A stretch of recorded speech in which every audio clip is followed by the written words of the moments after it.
अस्सलाम वालेकुम dear students. आज के लेक्चर में हम मैनेजमेंट इंफॉर्मेशन सिस्टम क्या होता है इसको देखेंगे।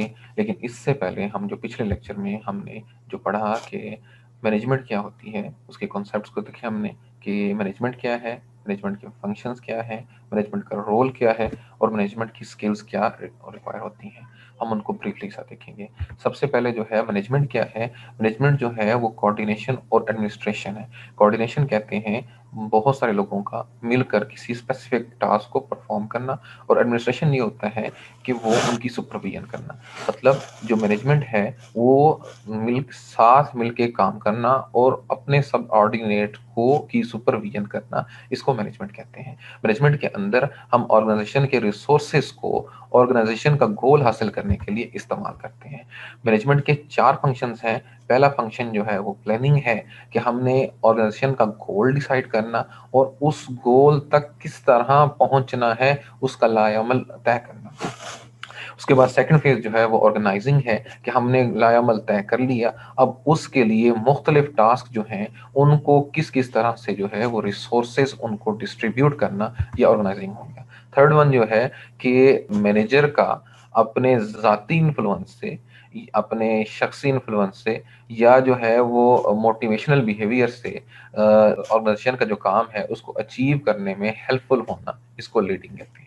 लीडिंग जो है वो डायरेक्टिंग हो सकती है कि आप डायरेक्शंस दे रहे हैं, कोचिंग हो सकती है कि आप उनको गाइड कर रहे हैं कि किस तरह करना है, सपोर्टिंग हो तरह की हो सकती है कि आप जो है उनको फाइनेंशियल रिसोर्सेज के मद में या सपोर्ट कर रहे हैं। डेलीगेटिंग हो सकती है कि जो आपकी जो जिम्मेदारियां हैं उनको जो है वो तकसीम करना अपने सबऑर्डिनेट्स के। फोर्थ वन जो मैनेजमेंट का फंक्शन है वो कंट्रोलिंग है कि ये सारा आपने लायमल भी तय कर लिया, अब उसके बाद जो है आपने उनको रिसोर्स भी एलोकेट कर दिए, अब अपने ज़ाती शख्सी बिहेवियर से उनके ऊपर इन्फ्लुएंस भी कर रहे हैं ताकि वो आप चीज़ें बेहतर जो है वो मैनेज हो सके। अब कंट्रोल है कि दरमियान में कोई प्रॉब्लम आ गया है, बजट का कोई प्रॉब्लम है या स्टाफिंग का कोई प्रॉब्लम है, उसको भी हैंडल करना, ये कंट्रोलिंग हो गया।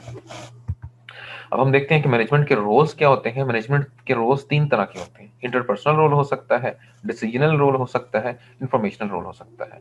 इंटरपर्सनल रोल क्या होता है कि डेली की चीज़ों को, रूटीन को परफॉर्म करना, लीगल और सोशल नेचर की, उसको हम फिगर हेड कहते हैं। लीडर क्या है कि मोटिवेशन और डायरेक्शन जो है वो अपने सबऑर्डिनेट्स को देना, इसको हम लीडर कहते हैं।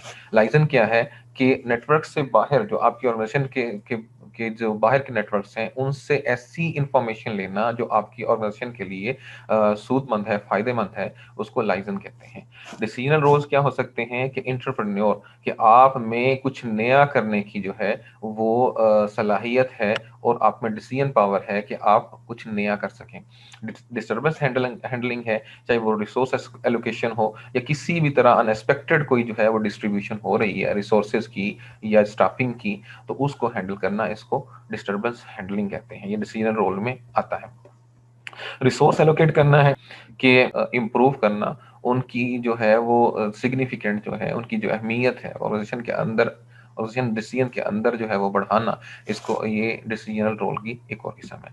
निगोशिएटर है कि आपने डिसीजन लेना कि जो जिसके साथ आपका कॉन्ट्रैक्ट वगैरह हो रहा है, साइन हो रहा है थर्ड पार्टी के साथ, उसके साथ निगोशिएट करना। इंफॉर्मेशनल रोल हो सकता है कि मॉनिटर करना, कि जो आपकी नर्व सेंटर के तौर पे जो है वो सर्व करना कि ऑर्गेनाइजेशन के अंदर की और बाहर की मालूमात को जो है वो रिसीव करना। डिसिमिनेटर होता है कि transmit information receive from the outsider to other subordinates, कि आपको कोई यूजफुल या कोई हेल्पफुल आपके प्रोजेक्ट के हिसाब से आपको इन्फॉर्मेशन मिली, आप अपने सबऑर्डिनेट्स के अंदर, उस ऑर्गेनाइजेशन के अंदर उनके साथ शेयर करना, इसको डिसिमिनेटर कहते हैं। स्पोक्स पर्सन क्या है कि वो आपके स्पोक्स पर्सन जो है मैनेजमेंट की एक और रोल है कि वो ऑर्गेनाइजेशन का जो नुक्ता नज़र है वो किसी और प्लेटफॉर्म पर पेश करना, इसको स्पोक्स पर्सन कहते हैं।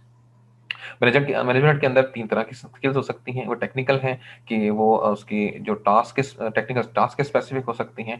इंटरपर्सनल स्किल्स उसकी हो सकती हैं और कंसेप्चुअल हैं कि वो प्रॉब्लम को कितनी डेप्थ में जाके कितनी उसको अंडरस्टैंडिंग है कि वो कॉम्प्लेक्स प्रॉब्लम्स को अंडरस्टैंड कर सके।